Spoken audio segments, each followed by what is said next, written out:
yang melakukan kehendak Bapakku yang di sorga. Ayat 22, ada yang protes. Pada hari terakhir banyak orang. Tadi yang selamat satu, dia yang melakukan. Tapi yang protesnya banyak. Pada hari terakhir, yang tadi disebut banyak yang mundur, banyak yang tidak percaya Yesus, banyak yang murtad. Pada hari terakhir banyak orang akan berseru kepadaku, Tuhan, Tuhan, bukankah kami bernubuat demi namamu? Ini bukan orang Kristen biasa kalau sudah bisa bernubuat. Dan mengusir setan demi namamu. Bukan orang Kristen biasa. Ini pasti sudah lama. Sudah mengerti. Dan mengadakan banyak mujizat. Waduh. Demi namamu juga.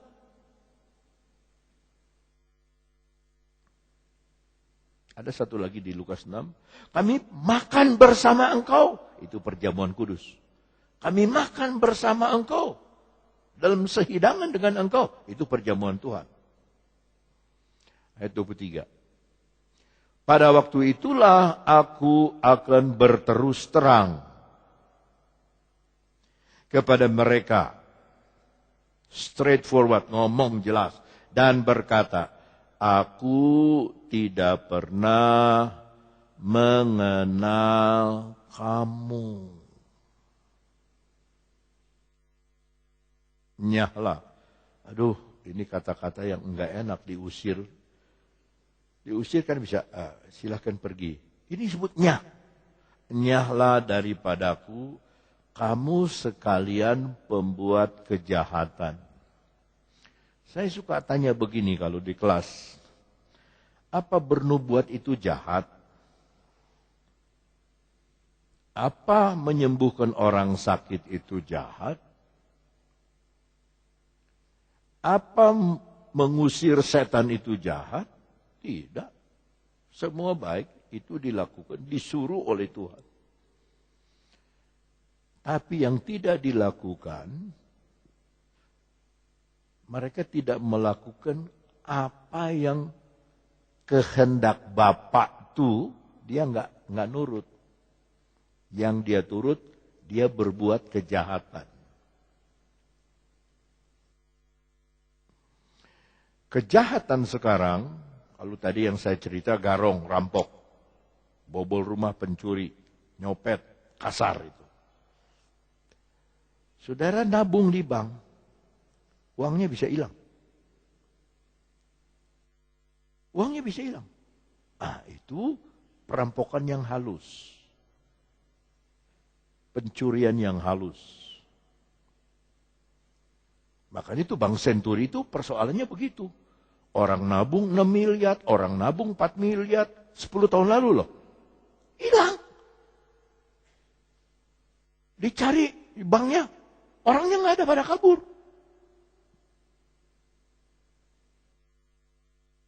Ya. Sekarang kan saudara nggak nabung di ayam-ayaman kan? Masa nabung di ayam-ayam? Dulu mah nabung di tiang rumah, dari bambu, di liangan. Ada receh peletok masuk. Peletok masuk. Begitu perlu duit, rumah dibongkar. Ya.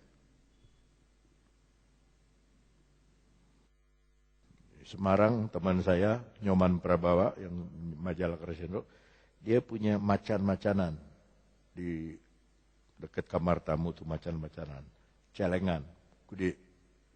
Pokoknya dia kalau pulang dari mana-mana ada duit receh masukin situ.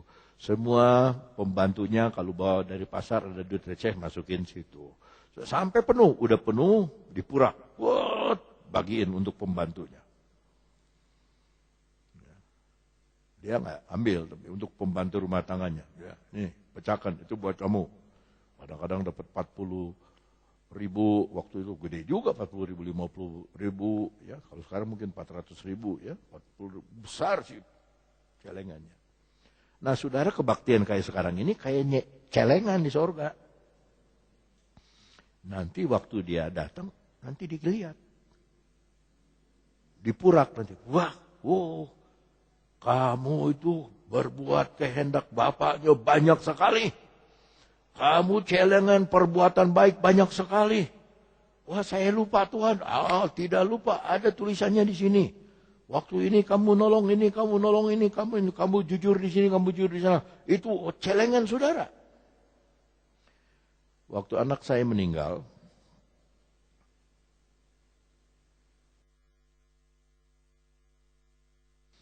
ada ketua PNI, Partai Nasional, Marhain. Ya. Itu Pak Ipit Abdurrahman namanya. Dia datang, kasih sambutan. Dia orang Islam, kasih sambutan waktu anak saya meninggal.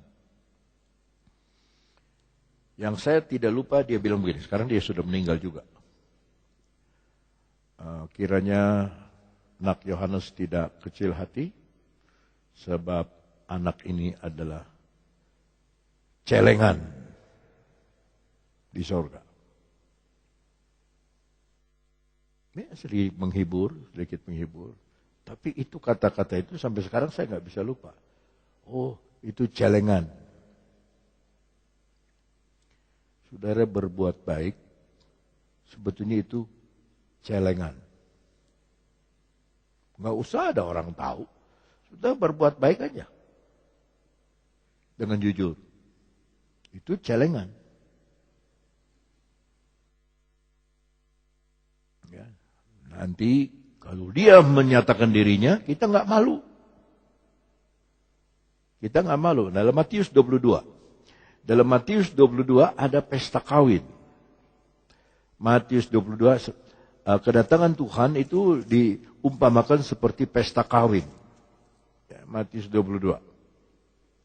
Lalu Yesus berbicara pula dalam perumpamaan kepada mereka, hal kerajaan surga seumpama seorang raja yang mengadakan perjamuan kawin untuk anaknya. Bayangin ini, yang ngawinkan adalah raja, ya, lebih tinggi dari SBY. Ia menyuruh hamba-hambanya memanggil orang-orang yang telah diundang ke perjamuan kawin itu, tetapi orang-orang itu tidak mau datang. Ia menyuruh pula hamba-hamba lain, pesannya, katakanlah kepada orang-orang yang diundang itu, sesungguhnya hidangan telah kusediakan, lembu-lembu jantan dan ternak piaraanku telah disembelih, semuanya telah tersedia. Datanglah ke perjamuan kawin ini. Tetapi orang-orang yang diundang itu tidak mengindahkannya. Ada yang pergi ke ladangnya. Ini bicara bisnis, kesibukan dagang. Ada yang pergi mengurus usahanya, sama. Dan yang lain menangkap hamba-hambanya, menyiksanya dan membunuhnya. Ini perlakuan orang yang tidak baik kepada hamba-hamba Tuhan.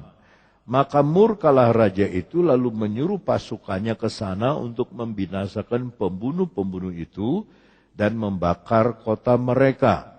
Ya, bayangkan saudara, ladang dan usaha bisa dibakar. Itu kalau Tuhan marah.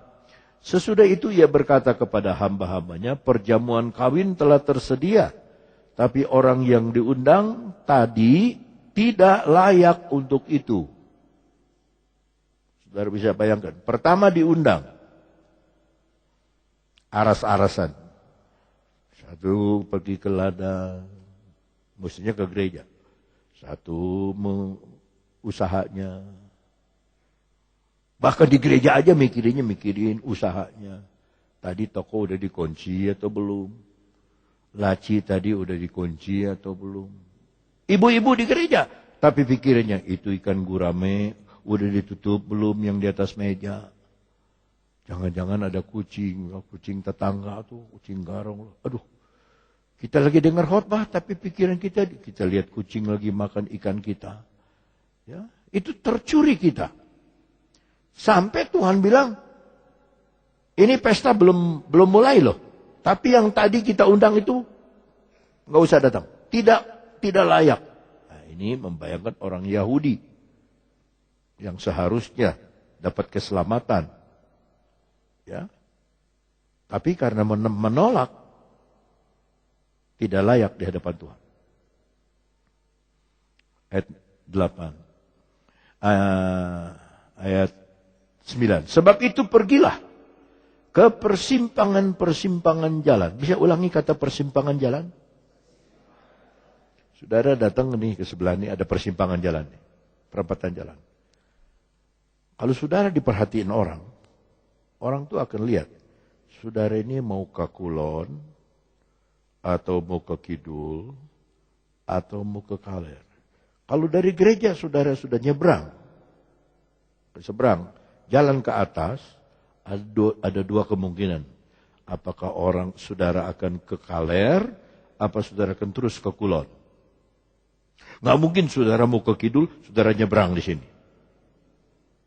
Udah nyebrang di sini, saudara nyebrang ke sana, ke atas. Dari atas nyebrang ke situ. Baru ke kidul. Nggak mungkin. Saudara sudah ada rencana di hati, kalau mau ke kidul, saudara sudah jalan di sini sampai di depan, belok kiri. Tapi orang yang lihat saudara jalan ke atas, di pinggir ini, yang nggak kenal nih. Dia lihat saudara, dia mau ke kidul apa ke kulon. Kalau saudara sudah nyebrang di sini, ke kaler atau ke kulon. Itu persimpangan jalan. Artinya orang itu masih ragu. Nah Yesus nyante. Apa Tuhan itu betul memberkati saya apa enggak? Ragu. Wah, diundang sama Tuhan. Ayo, kamu masih ragu. Diundang, datang. Persimpangan. Belum memutuskan diri. Belum berani bilang saya mau dibaptis. Nggak berani. Ya, saya mau dibaptis itu. Belum berani. Ya, masih di persimpangan jalan, belum memutuskan ikut Tuhan, belum sungguh-sungguh. Saya rasa masih sampai sekarang ada beberapa jemaat yang belum sungguh-sungguh sama Tuhan. Belum memutuskan diri untuk sungguh-sungguh. Ya, persimpangan jalan. Dan undanglah setiap orang yang kamu jumpa di sana ke perjamuan kawin. Aduh, udah nggak lagi dihitung. Enggak lagi undangannya ada namanya kepada yang terhormat. Enggak. Siapa aja yang ketemu? Ketemu orang kafir. Kamu diundang masuk kerajaan Allah. Ketemu orang hitam. Kamu diundang tuh oleh raja. Dia mengawinkan anak. Ketemu orang yang pincang. Kamu diundang sana. Ketemu orang cacat. Kamu diundang sana. Ketemu orang. Makanya tidak boleh ada seorang pun di sini yang merasa minder dalam kerajaan sorga. Karena kita semua diundang.